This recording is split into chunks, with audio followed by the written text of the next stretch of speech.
I have a great time with my life, and I want to share it. I love living. I think that's infectious. It's something that you can't fake.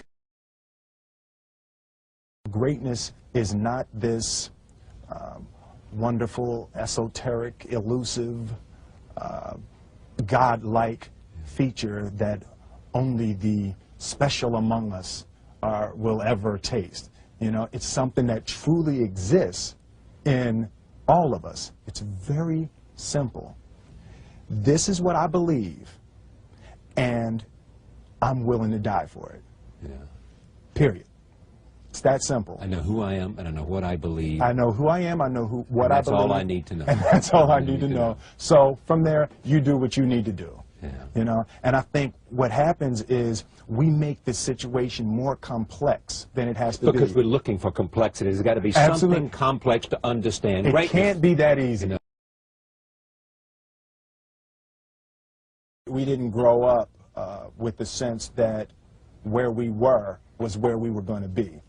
You know, we grew up with the sense that where we were almost didn't matter because we were becoming right. Something greater.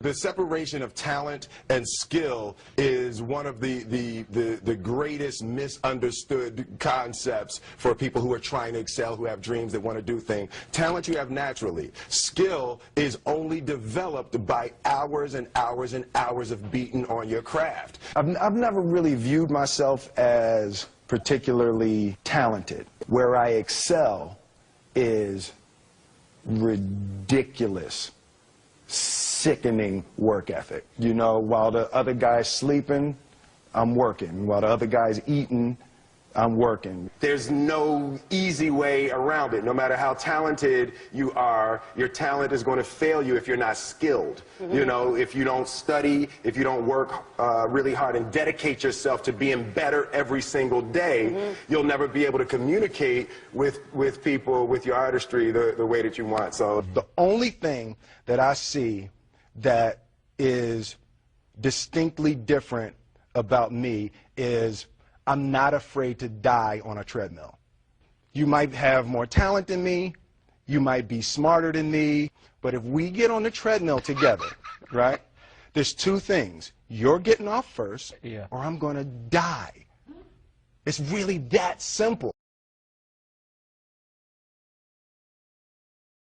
One summer, his dad tore down a brick wall on the front of his business and told 12-year-old Will and his 9-year-old brother to rebuild it, a job they said was impossible. It took them a year and a half, but they did it. And he said, now don't you ever tell me it's something that you can't do. You don't try to build a wall. You don't set out to build a wall. You don't say, I'm going to build the biggest, baddest, greatest wall that's ever been built. You don't start there. You say, I'm going to lay this brick as perfectly as a brick can be laid. And you do that every single day. And soon you have a wall. And soon you have a wall. You know, it's an idea that my grandmother always had, that you know, if you're going to be here, then there's a necessity to make a difference. She always instilled the responsibility, the spiritual responsibility that you have to make every group you come in contact with better. I want to do good. Yeah. I want the world to be better because I was here. I want my life, I want my work, my family, I want it to mean something. And it's like, it has, if you are not making someone else's life better, then you're wasting your time. You know, like your life will become better by making other lives better. I want to represent an idea. I want to represent possibilities. I want to represent the idea that you really can make what you want. One of my favorite books is The Alchemist, Paulo Coelho. And that's I just believe that. I believe that I can create whatever I want to create. first step before anybody else in the world believes it is you have to believe it. There's no reason to have a plan B because it distracts from plan A. I think that there's a certain delusional quality that all successful people have to have. You have to believe that something different than what has happened for the last 50 million years of history. You have to believe that something different can happen. Confucius said, he who says he can and he who says he can't are both usually right. Being realistic is the most commonly traveled road to mediocrity. Why would you be realistic? What's the point of being realistic? Just put up a barrier. Yeah, I'm going to do it. It's done. It's already done. The second I decide it's done, it's already done. So now we just got to wait for y'all to see. It's unrealistic to walk in a room and flip a switch and lights come on. That's unrealistic.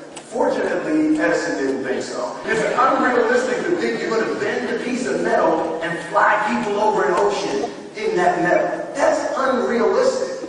But fortunately, the Wright brothers and others didn't believe that. And it just seems like such a ridiculous idea to me to embrace the idea that it's not going to happen and that's not real for that to happen. As soon as you say it, now you just made that real. Our thoughts, our feelings, our dreams, our ideas are physical in the universe. That if we dream something, if we picture something, if we commit ourselves to it, that is a physical thrust towards realization that we can put into the universe. That the universe is not a thing that's going to push us around.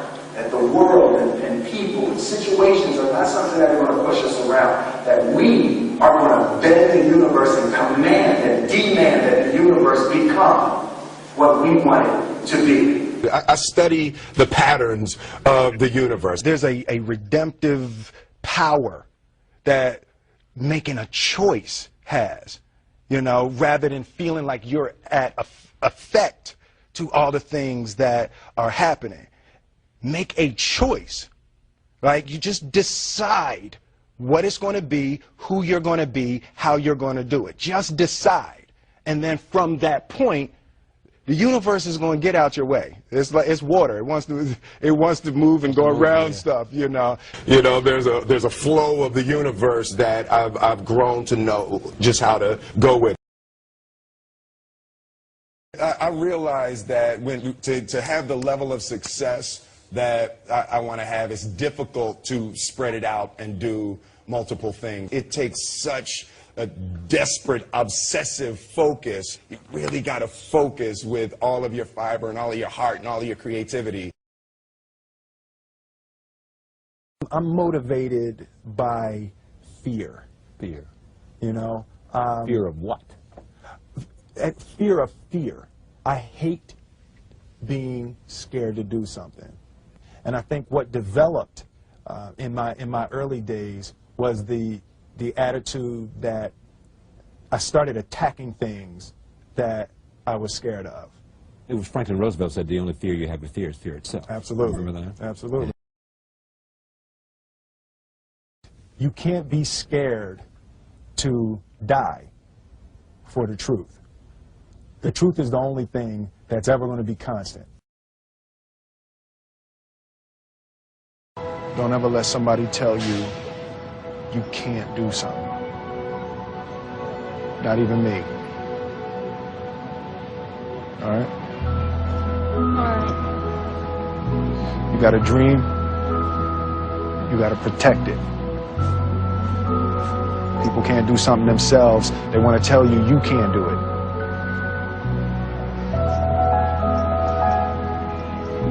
You want something, go get it. Period. You want something, go get it. Period.